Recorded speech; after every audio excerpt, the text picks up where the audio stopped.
Bonjour à tous. Alors aujourd'hui on se retrouve pour la présentation d'une batterie lithium, une batterie de la marque Red Odo de 24 volts et 100 ampères que nous destinons au stockage de notre production solaire à l'intérieur du bus que nous aménageons actuellement. Donc ce que je vous propose, c'est que nous la déballions ensemble. Allez, c'est parti.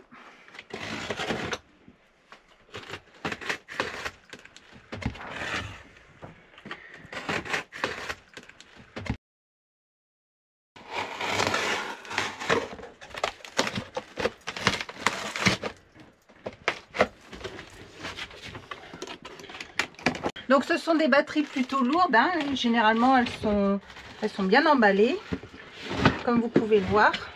Donc sur le dessus on retrouve une petite pochette avec à l'intérieur un manuel d'utilisation, celui-ci est en anglais, un autre en allemand, bon il n'y en a pas en français, c'est un petit peu dommage mais bon on se débrouillera comme d'habitude. Une planche d'autocollant et quelques consignes élémentaires de sécurité, donc en anglais et en allemand également.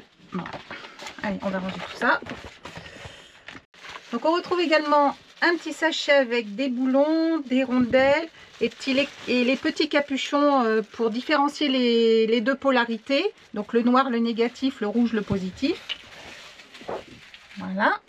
Alors, et voici notre batterie. Donc comme je vous le disais, c'est une batterie de la marque Red Odo de 24 volts, 100 ampères et d'une capacité de 2500 watts. Côté dimension, elle mesure 50 cm de long et 20 cm de large pour une hauteur de, grosso modo, 26 cm. Elle pèse 18 kg et ce qu'il faut savoir, c'est que les batteries lithium pèsent jusqu'à 5 fois moins lourd que les batteries classiques au plomb ou au gel.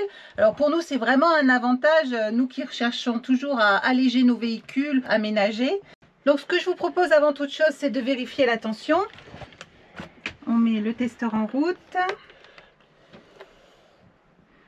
26,4, on n'est pas loin d'être full. Je pense que ça va faire l'affaire.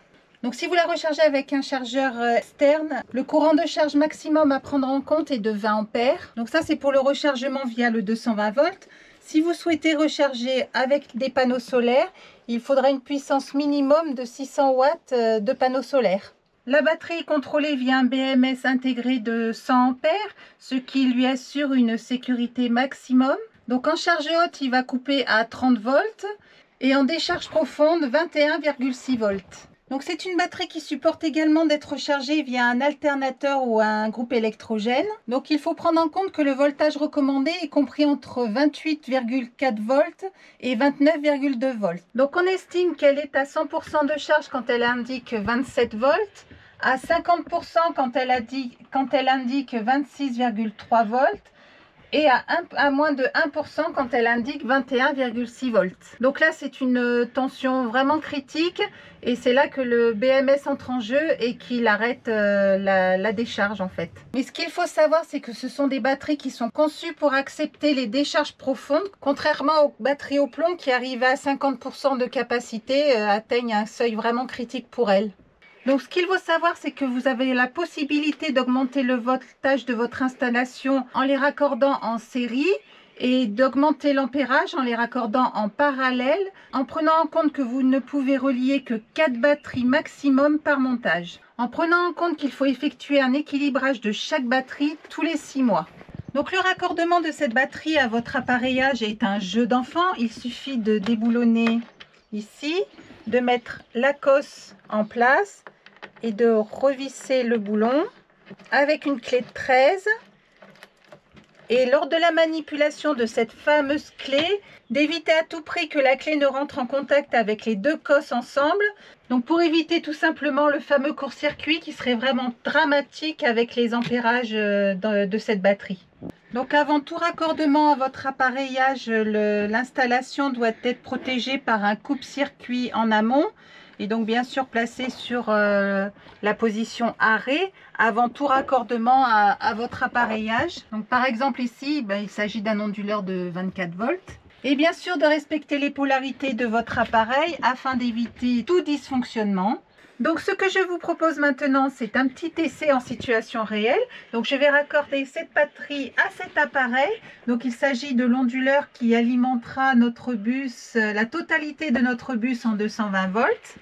Donc j'ai pris un petit peu d'avance, hein. J'ai déjà raccordé les fils, donc le plus sur le plus et le moins sur le moins. Et donc il ne reste plus maintenant qu'à relier les fils sur la batterie. Donc pour ce faire, comme vous le voyez, c'est extrêmement simple. Il suffit de mettre la cosse et de remettre la vis dessus. Voilà, le plus c'est fait. On va mettre un petit coup de clé.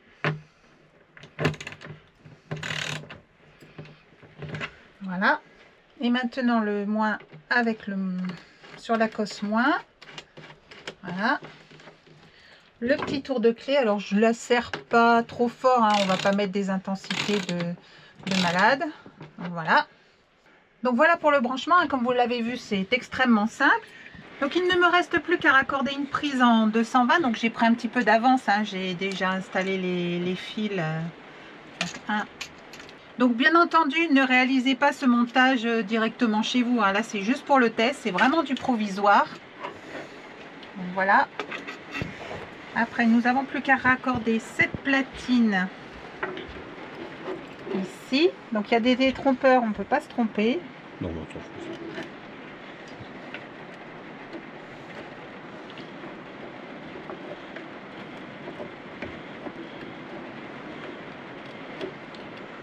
Et le panneau de commande, donc qui vient se brancher ici.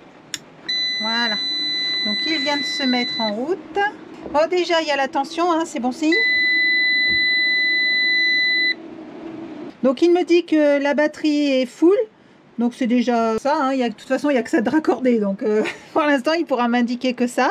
Donc il ne nous reste plus qu'à brancher ce petit chauffage de chantier, hein, 1200 watts.